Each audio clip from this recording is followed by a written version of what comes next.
Hi there, welcome to Burning Spears. My name's Richard.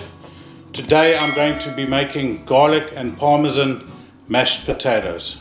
Just dreamy and creamy and a nice decadent recipe.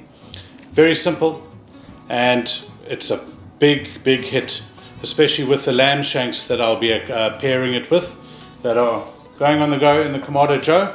Keep an eye out for that video. I'm looking forward to combining the two together. So let's get into it. Start with ingredients. Okay, so I've got about 6 King Edward potatoes cut into blocks like that, so for a quicker boil. Very well rinsed to get as much starch off as possible. I've got butter, I've got double cream, I've got a lot of salt, and I've got white pepper. White pepper, I find, as opposed to black pepper, really lends itself to mashed potato. 3 cloves of garlic with a garlic masher. Parmigiano Reggiano, the real deal. And those 2 flavonoids will go in at the end and just provide another layer of luxury. Then I've got trusty potato ricer. And because it's not smooth enough, I've got a masher puree head for my Kenwood stick blender that I'm going to use. Okay, so one of the keys to a good mashed potato is a lot of salt. You really need to have quite a bit of it, and your initial boiling water needs to be very salty. This will ensure that you adequately season the potatoes.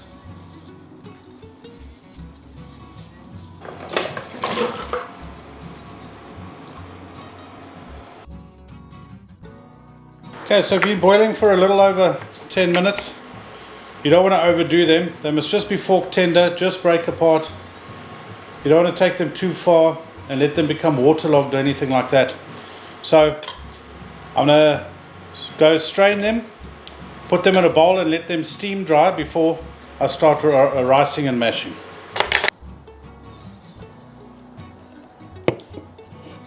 Oh, that's good. Right, so you want these to steam dry as much as possible. You don't want there to be a lot of liquid in this. You're going to impart moisture via the cream and the butter. The more the better. I've seen some recipes, especially a lot of French recipes, where they almost use 50% fats to potatoes. Let's see how close I get to that today. So I'm going to rice the potatoes back into the pot. Then I'm going to add the cream and the butter, some salt and pepper, just to basically season it. Then I'm going to use the puree attachment on the stick blender to get a nice consistency. And then I'll be adding in the other ingredients and testing for salt and pepper. And you'll see it all come together. It's going to be amazing.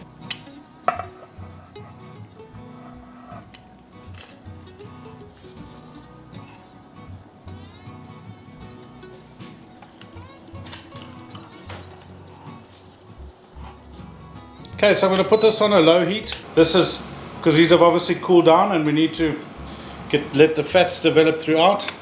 I'm going to put about 150 ml of double thick cream in there. And about 150 grams of butter.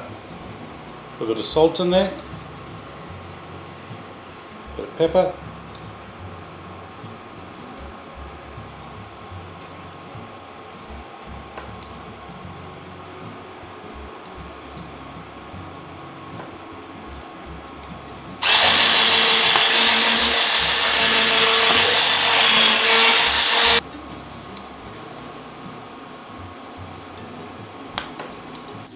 Okay, so now a taste for seasoning. It's actually unbelievable as it is. A bit more pepper. I'm not getting much of the pepper, but the salt is good. Now, I was going to go with 3 cloves of garlic in here, but looking at the amount, and I'm adding it in fresh because I like the fresh garlic taste, I'm probably only going to go with 1 big clove, the biggest clove. So that's going to give the nice, fresh, pungent garlic taste as opposed to a cooked out garlic.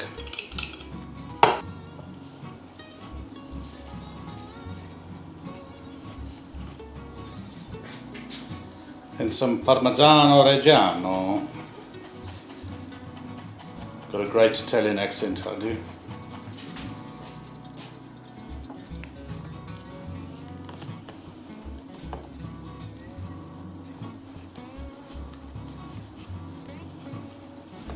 Right, there you have it.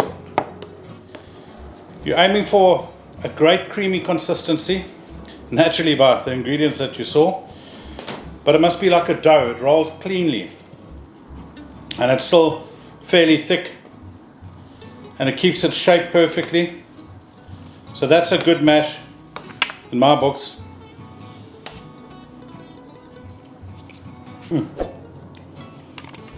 That is beautiful. Parmesan gives that saltiness and that nuttiness on top of all that richness and cream. Black pepper does its job in there perfectly.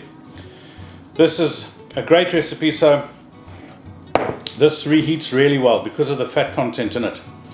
You will find that some mashes don't heat really well if they don't have enough fat in, because the potatoes go like cold and stodgy potatoes. That doesn't happen with this.